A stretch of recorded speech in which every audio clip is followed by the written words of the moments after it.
বিসমিল্লাহির রহমানির রাহিম। আসসালামু আলাইকুম। আরও একটা নতুন ভিডিওতে আপনাদের স্বাগত। আমরা আসছি এখন ডিসেম্বর মাস, সবার পরীক্ষা শেষ। আমরা দুই বোন আসছি বাবার বাড়িতে বেড়াতে। বাবার বাড়িতে বেড়াতে এসে কি করি এবং কোথায় কোথায় যাই সব কিছুই দেখতে পাবেন এই ভিডিওতে। তাই পুরো ভিডিওটা না টেনে আমার সাথেই থাকুন। আসুন, আজকে বিজেশ্বরে সম্মিলিত গ্রামবাসীর উদ্যোগের যে ওয়াজ 3 দিনের ওয়াজের প্রথম দিন, বাইরে প্যান্ডেল টাঙানো হচ্ছে এবং ওয়াজের জন্য রেডি করা হচ্ছে। আর এইদিকে দেখুন বাচ্চা কাচ্চারা দৌড়াদৌড়ি নাচানাচি করছে। সবার বার্ষিক পরীক্ষা শেষ, তাই আমরা সবাই বাবার বাড়িতে বেড়াতে এসে বাচ্চারা অনেক খুশি। রোয়াবে কি করছে দেখুন, দৌড়াচ্ছে। সবাই মিলে অনেক আনন্দ করছি আমরা বাবার বাড়িতে। এই যে সব বাচ্চা কাচ্চারা একসাথে মিলে দৌড়াদৌড়ি, খেলাধুলা সব কিছুই করছে। সবাই অনেক খুশি। আমরা আজকে সারাদিন ওয়াজের প্রথম দিন, 16, 17, 18 3 দিনের ওয়াজ। 3 দিনের ওয়াজের মধ্যে আজকে প্রথম দিন। কি করি সব কিছুই দেখতে পাবেন এই ভিডিওতে। দেখুন, একটা গাছের মধ্যে একটা কাঁঠাল আমি আরও আগে দেখিয়েছি। নাও ফের দৌড়ছে, সবাই মিলে বা অনেক আনন্দ করা হচ্ছে।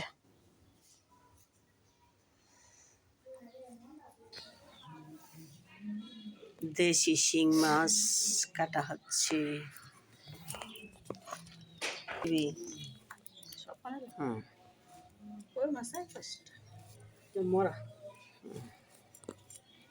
একটা জিনিস দেখাচ্ছি দেখুন।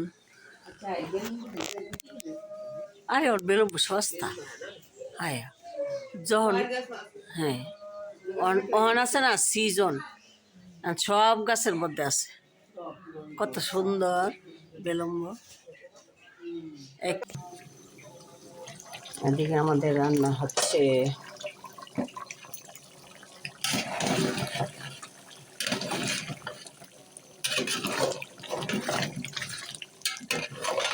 গরুর মাংস নতুন আলু দিয়ে।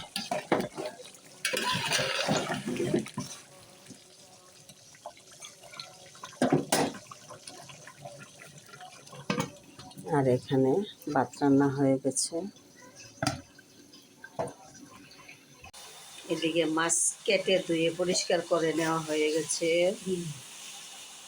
আর আমার রান্নার বাকি আছে লাল শাক ভাজি। এইদিকে আমাদের ভাত রান্না করা হয়ে গেছে। গরুর মাংস, মাছ বোনা, ভাজি করা বাকি আছে। এই যে শসা, টমেটো, ধনেপাতা, কাঁচামরিচ দিয়ে সালাদ। এখানে হচ্ছে মাছ ভাজি। দেখি একটু। শাক ভাজি। এখানে হচ্ছে মাংস। এখানে হচ্ছে সাদা ভাত।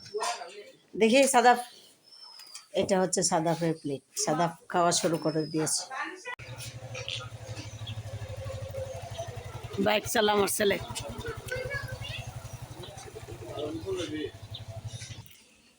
এই যে আমাদের প্যান্ডেলের ওয়াজের প্যান্ডেলের কাজ শেষ। একটা মূল নীতি হলো, একটা ধারা হলো যে বাবার পক্ষে ছেলের কোনো সাক্ষ্য গ্রহণযোগ্য হবে না। কথা বুঝতে পারেন? এটা আমার ছেলে, এটা জান্নাতি বুলা, যাবে যে ছেলে সাক্ষ্য দিছে বাবার পক্ষে, ইসলাম এটা বিতর্কের মধ্যে পড়ে যাবে, এটা করা যাবে না। কথা বুঝতে পারতেছে? এই পোশাক যেটা আমার, নাকি এই পোশাকটা আমিরুল মুমিনিনের এর জন্য এটা বলেন, এত সব আলোচনার পরে আমার ইয়াকিন হয়ে গেছে কেউ দিতে পারবে। আহসানু মিনাল্লাহি হুকমা ওয়া মান আহসানু মিনাল্লাহি হুকমা লিকাওমিন ইউকিনুন।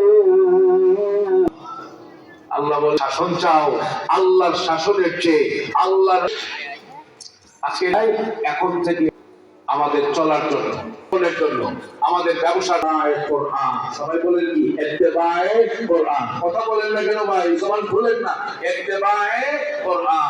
মৃত্যুর আগ পর্যন্ত আমরা কোরআন অনুসরণ করে চলবো ইনশাআল্লাহ। রাজি আছি না ভাই ইনশাআল্লাহ? এই যে একটা কথা কইছেন না, তাদের যত বক্তব্য তারা তাদের স্টেজে দেয়, তাদের সবগুলো নারী পুরুষের বক্তব্য যদি কেউ পৌঁছাইতে আল্লাহ দুষ্ট হওয়ার জন্য শরীয়তের প্রয়োজন মনে করি না, আমরা মারফত নিয়ে চলি।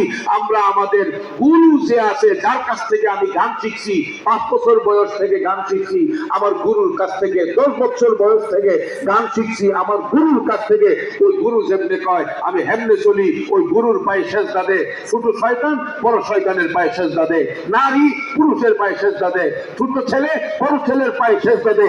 এইভাবে করে বাউলের নামে কোরআন বিরোধী, ইসলাম বিরোধী, শরীয়ত বিরোধী একটা বিকৃত ইসলাম বাংলাদেশ, এই বাউল বাহিনী, এই মাঝহার বাহিনী, এই বাউল বাহিনী আমাদের পরিষ্কার কথা, বাংলাদেশে ইসলামের নামে কথা চলবে, ইসলামের কথা চলবে, কোরআনের বাইরে গিয়ে বাউল আল্লাহর দুশমনদের কোনো আস্তানা এই বাংলাদেশের কোথাও হতে দেবে না। রাষ্ট্রীয় ভাবেই তারা, সরকারি ভাবেই যেখানে যেখানে বাউলের কোনো অনুষ্ঠান হবে তাদের সবকিছু তছনছ করে দেবে। এটা রাষ্ট্রের প্রথম দায়িত্বের ভেতরে পড়ে, কথা বলেন ঠিক কিনা? কিন্তু রাষ্ট্রের দায়িত্বশীলরা যদি বসে বসে আঙ্গুল চুষে আর তাদের সঙ্গে বাম হাত মিলায়, মনে রাখতে হবে ইমানদাররা কিন্তু বসে থাকা যায় হবে না। তারা তাদের ইমান বাঁচাইবার জন্য তাদের ইমানের ভূমিকা পালন করতে হবে, রাস্তায় আন্দোলন করতে হবে এবং সরব ভূমিকা পালন করতে হবে। কথা কি বুঝতে পারতেছেন নাকি ভাই? এ পর্যন্ত যা বললাম বলেন, এই হেদায়েতের জন্য, ইমানের লাইট জ্বালাইবার জন্য 4টা কাজ করা লাগবে। এর মধ্যে যথেষ্ট আমি হাদিস মানি না, তবে হাদিস মানি না, এর ইমান আছে না গেছে। এই জন্য